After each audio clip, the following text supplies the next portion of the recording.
Hello, and welcome to A Second Look, a fantasy video channel where we discuss role-playing, character development, and world-building topics for D&D by re-examining the way that we perceive them. And today, we're taking a second look at guilds. Before we go too far, it'd be very helpful if you gave me a like and even a subscribe if you like what you hear. After a hard adventure, clearing out a den of goblins, Cletus, the party rogue, reaches 3rd level. The party returns to the city, pouches and sacks bulging with loot, when a young boy runs up to Cletus in the streets, hands him an envelope stamped with a green wax seal of an asp, and runs off before anyone can ask him anything. Inside is a letter of congratulations from the notorious Thieves Guild, the Spitting Asp, and a notice demanding a meeting to discuss unpaid dues and their percentage of your take. Cletus and the party look at each other in shock and confusion. "Cletus, when did you join a Thieves Guild?" "I never joined a Thieves Guild," he replied. "And how do I owe them a percentage of my take?" Rogues are a fun and interesting class with a lot happening, but one largely underused and misunderstood part of D&D is the guild. Who are they? What do they do? What are the advantages of being part of one? And what are the risks? How can a DM use guilds to create a more interesting gameplay? Well, let's take a second look. The first thing is, what is a guild? At its core, a guild is a business alliance, a structured organization of people with shared skills, trade, or interest who band together to control access, regulate standards, and protect their collective power. Guilds regulate who is allowed to operate and who gets contracts, who sets the prices, who trains apprentices, and really who's recognized as legitimate. In D&D, guilds can be a massive organization of potentially hundreds, almost like a union, or a group as small as 3 people. While there are all sorts of guilds, we'll be focusing on 3: the Fighters Guild, Thieves Guilds, and Mage Guilds. The guild that would be the most common, and yet the least explored, is the Fighters Guild. These could range from a small band of swords for hire operating out of a tavern to large organized associations with hundreds of members. At the smaller scale, a Fighters Guild might simply be a few seasoned warriors who've agreed to operate together under a shared name, splitting contracts and backing one another when things go wrong. On a larger scale, they resemble a union. Mercenaries, bounty hunters, caravan guards, bodyguards for the wealthy, and security forces hired by merchants and guild halls that require protection well beyond what the City Watch can provide. Some cities may even have gladiatorial games, and the Fighters Guild may hold authority over those combatants. In a free system, the guild may negotiate fighter contracts and manage gladiators for a percentage of their purse. In darker cities where gladiators are slaves, the guild may oversee procurement and sale, as well as standards of care and regulations of the ring, ensuring fair pairings and preventing magical or other enhancements of the fighters. A large guild often control the territory they represent. A guild specializing in bounty hunters will not tolerate non-guild members operating in their territory. They'll register and license individuals, provide job listings, ensure work is performed properly, and guarantee payment. Smaller guilds, of really only a few individuals, resemble a D&D party, operating together and protecting one another. Sometimes smaller guilds are permitted to operate within larger guilds' territory, but it's rarely a simple situation. So, what are the advantages of joining a Fighters Guild?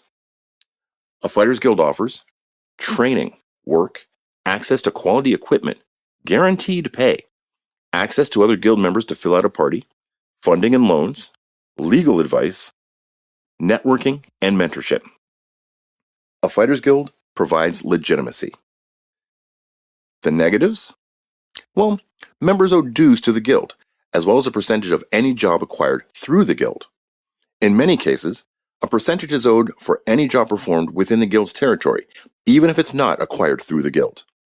Dues are usually reasonable, but the percentage of a guild can receive can become very pricey, sometimes even surpassing 50% of the take, especially if the member relies on the guild to provide bounty listings, equipment, extra members, legal services, or healing.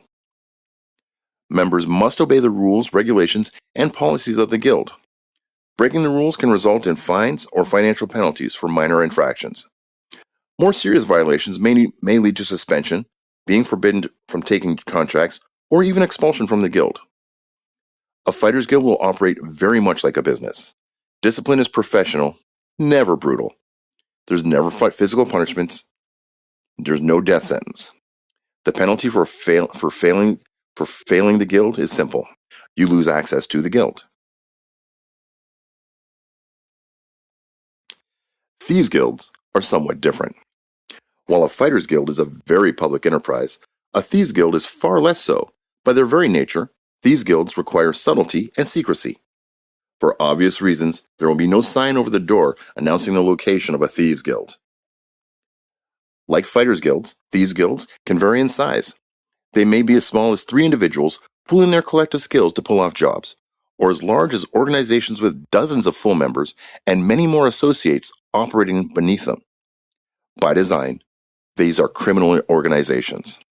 Most will not operate in cooperation with any government unless they have managed to corrupt it. However, larger guilds may develop quiet arrangements with local authorities. A city government might turn a blind eye to certain activities in exchange for stability. In return, the guild may agree to victimize only certain citizens or non-citizens. They may refrain from committing specific types of crime or avoiding operating in certain districts of the city altogether. They may even take an active role in capturing independent criminals who operate within their territory, discouraging non-members from committing crimes in the area under the guild's control, giving the appearance of lower crime because there are fewer criminals committing it. The Thieves' Guild, despite being clandestine and secretive, is possibly the one the party will encounter most frequently. The style of guild has a huge variance in game, from simple and small groups that do jobs together for efficiency and safety to street gangs, to child pickpocket rings out of a Dickens novel, all the way to mob-type organizations. These guilds tend to specialize. Most deal in no more than 2 or 3 specific criminal enterprises: strong-arm robbery, trafficking in illicit substances, burglary, gambling, prostitution, protection rackets, forgery, fencing, theft, black market sales, particularly illicit magic items, and many more. The organization operates in all criminal areas. Most specialize in 1 to 3. The territory and criminal ecosystems. These guilds operate within clearly claimed territories and do not take kindly to encroachment. They will go to war violently to enforce their borders. Being caught competing within a guild's territory can result in anything from a simple beating to a mutilation, perhaps a warning scar or the loss of a finger or an ear, sometimes even death. Sometimes the body of the offending person is displayed as a warning to others. Watch out, this guild is serious. This self-regulation is often quietly ignored by law enforcement, as it dramatically reduces the number of independent criminals operating in the area. A structured criminal organization is, in many ways, easier to manage than chaos. As long as their activities do not become overly disruptive or politically embarrassing, a guild may operate with minimal interference from the authorities. Guilds often share territory with non-competing organizations and may maintain friendly relations with them. A guild focused on gambling and prostitution may ignore a guild that runs protection rackets, or even be a reliable client of an illicit substance organization. A street gang might provide protection for a gambling house. But non-competing guilds sharing space must have very specific understandings to avoid stepping on one another's interests. A guild specializing in illicit substances that sells a product harmful to its users may incur the wrath of the prostitution guild that relies on that substance to keep its workers compliant. Likewise, a substance dealing gang may grow hostile if a pickpocket guild targets its clients, who often carry cash, causing them to avoid the area for safer locales. A street gang providing protection must deal with burglars repeatedly targeting their clients. Otherwise, why pay them for protection at all? A pickpocket guild cannot safely operate in territories controlled by 2 rival street gangs, lest they be seen as agents of one against the other. Sometimes a guild operates as a lower branch or indirect extension of another guild. A child pickpocketing ring may function independently, yet operate under the permission of a local street gang. In exchange for protection, the children provide junior spies and runners. As they age out, the tougher members may be groomed or for recruitment into the local street gangs. Street gangs may likewise be hired by illicit substance guilds to provide protection for the dealers and enforce territory. Guilds such as fences or those who sell black market items are often treated as neutral entities as long as they maintain that neutrality. It benefits everyone for a reliable fence to exist and operate unmolested. Sometimes such a fence is backed by a powerful organization that will deal with nearly anyone. However, known enemies of that organization may expect worse prices or a complete refusal of service. A fence run by a guild will never overlook property stolen from its own high-ranking members or influential clients. Anyone attempting to move such goods through that fence should expect swift and decisive retribution. And then, there are the higher-level mob-style guilds. These organizations have not merely survived, they achieve extreme financial success. They often maintain interests in legitimate businesses, government circles, and social institutions. At this level, they rarely engage directly in street-level crime. Instead, they manage the guilds that do. They supply them, distribute for them, moving large quantities of illicit goods in bulk or operating strictly at the highest levels of finance. Operating at this level requires immense power, physical backing to deter competition, economic influence to sustain scale, and social access to move along the elite. They no longer dirty their hands with street crime. That's for the lieutenants and enforcers. They sit at the top of the pyramid where the money ultimately lands. They set policy, they call the shots. Often, they're privately reviled but publicly treated with respect due to their power and influence. Sometimes the opposite is true. Privately admired but publicly shunned, as association with them can damage one's social, political, or commercial standings in society. These guilds frequently employ individuals with no traceable criminal history to act as public-facing representatives, conducting business, interacting with society, and negotiating with government officials who cannot be bribed or directly controlled. What are the benefits? Well, there are plenty of benefits to membership in a thieves guild. The most basic is thieves' cant. It is not a direct language, but local patois of slang, phrases, signals, handshakes, and symbols understood by the local underworld. Thieves' cant in one region differs significantly from that in another. It is constantly evolving. Those using outdated slang are quickly identified as outsiders. Thieves' cant signals, "I am one of us." Beyond language, membership provides training in criminal skills, access to specialists in lockpicking, forgery, or illicit substances, maps and building layouts, additional members for complex jobs, construction of unique or illegal equipment, ease of sale for stolen goods, contracts capable of bribing guards, protection from rival guilds, permission to operate within controlled territories, administrative assistance, and some level of protection from law enforcement and the government. But the negatives are far harsher than those of the Fighters Guild. A thieves guild exists outside the law and must regulate itself. Minor infractions may result in beatings or heavy fines. Repeated infractions may result in mutilation, the removal of a finger, a knuckle, an entire finger, or visible scar marking the offense. Serious breaches of trust are simply punishable by death. There is no simple resignation.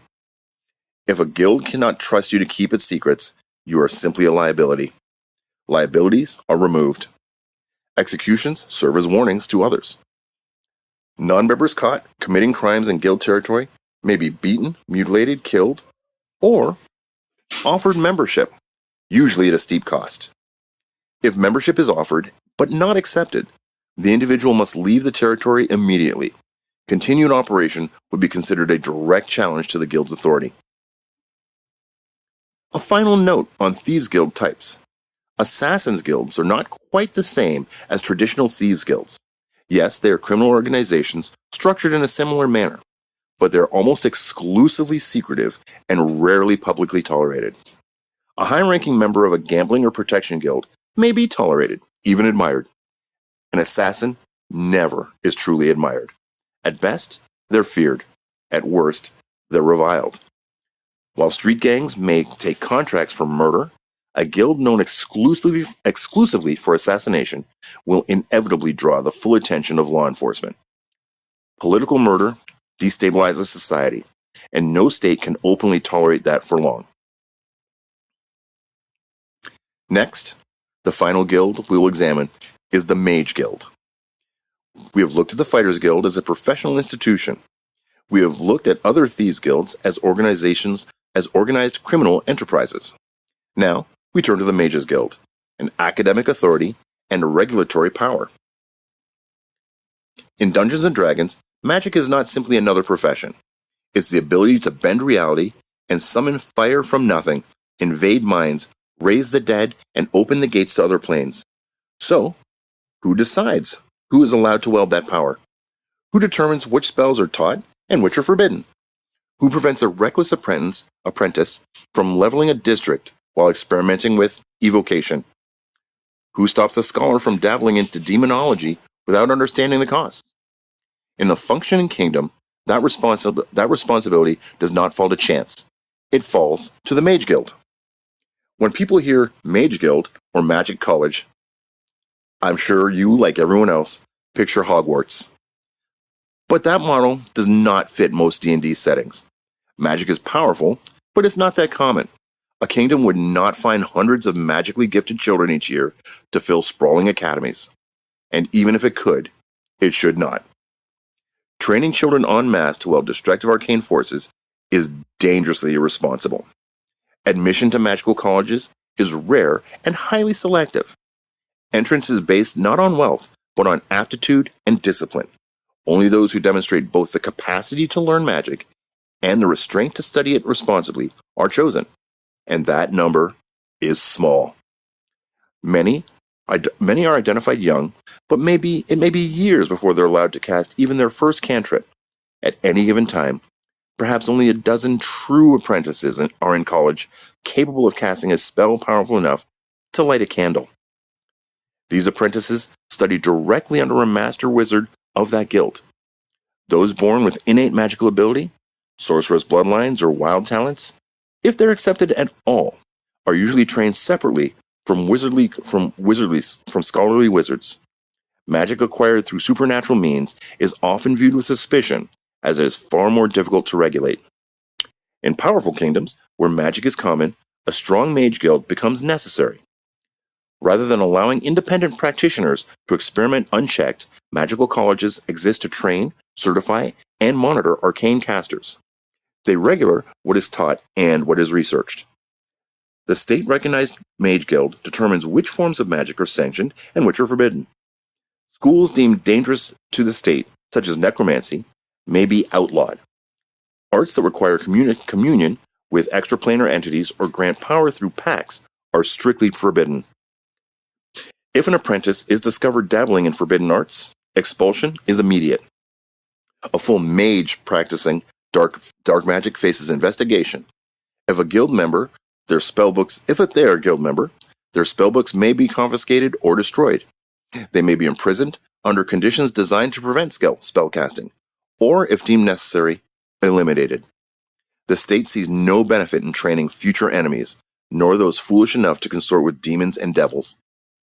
Those with wild magic, or those who have learned independently, are evaluated individually. If they are not considered a threat, they may be offered structured training, both for their own safety and the protection of the realm. If they are deemed too dangerous, difficult decisions must be made. A child unable to control destructive magic cannot be left to wander freely, nor be discovered and weaponized by hostile forces. Beyond state-sanctioned guilds, smaller arcane organizations may exist. A coven of three hags, for example, may function as a guild of sorts, existing purely for mutual protection and to more effectively pursue each member's individual goals. Even larger mage guilds, depending on the setting, can operate in ways similar to a thieves' guild, hoarding knowledge, guarding secrets, and concentrating power among a ruling council of archmages. The benefits of joining a mage guild are very clear. Training and access to the knowledge of other spellcasters is the most common reason to join. Access to the collected knowledge of generations of spellcasters is an extraordinary advantage. Libraries, laboratories, scroll archives, and mentorship from experienced mages accelerate learning in ways no independent caster can ever replicate. A mage guild provides structure, guidance, and access to rare components, advanced spell theory, and magical infrastructure that would otherwise be inaccessible. A guild will often provide protection. Sometimes that protection is simple state sanction. A mage from a controversial or feared school, such as a wildfire mage, may only be able to operate freely in society because of their affiliation with a recognized guild. The guild grants legitimacy. It signals oversight. In some cases, protection is more direct. A state-recognized guild may threaten legal action if one of its sanctioned members is harassed. A smaller or more aggressive guild may provide protection through reputation alone. Retaliation is understood. But the negatives of guild membership can be steep. The first and most obvious is cost. Membership in a mage guild can be prohibitively expensive. While talented apprentices may be scouted and trained, once they complete their apprenticeship, they are often responsible for funding their own research and materials. Magic is costly by nature. Magical items, reagents, rare components, ancient texts, and scrolls are not easily obtained. A basilisk's kidney or the eye of a green cyclops is not found on the shelf of a general store. Someone must pay for these resources. Beyond that are the mundane expenses of maintaining guild halls, libraries, laboratories, and the infrastructure that supports arcane study. Mage guilds often impose strict limitations on which schools of magic may be studied and which are entirely forbidden. Necromancy and consorting with powerful extraplanar entities are generally forbidden in stable and structured societies. A Fire Line Mage guild may impose strict limitations on the study of other elemental disciplines, or simply lack the expertise and materials to meaningfully support them. The number of master water mages within a fire-focused guild will be slim indeed.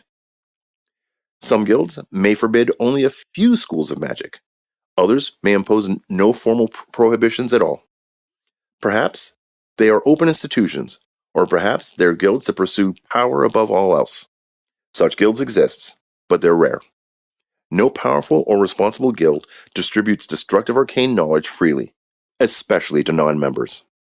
Access to high-level spells, hyperdestructive magic, and powerful artifacts, ancient relics, are carefully regulated.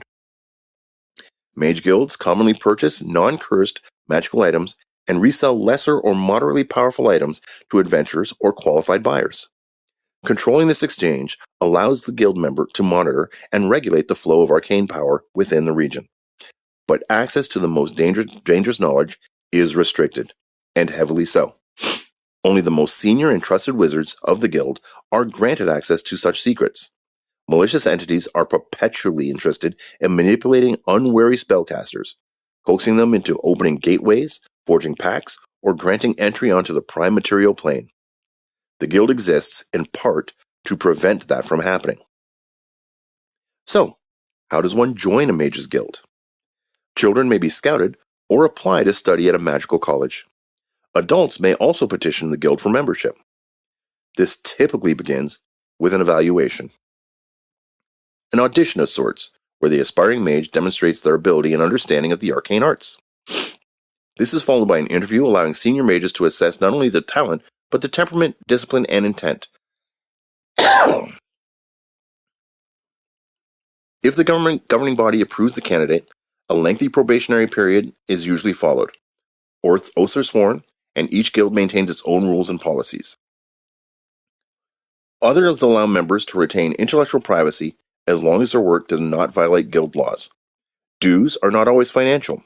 Members may be called upon to address a mystical threat, investigate arcane anomalies, or lend their expertise on matters of state. When summoned, they are obligated to Fable to answer the call. At least once a year, the guild must formally meet to discuss matters pertinent to them and discuss how the guild will deal with threats that are identified. Of the 3 guilds discussed, mage guilds hold the greatest potential for power and inspire the deepest fear. I hope you've enjoyed this video, and I hope to see you again with a second look.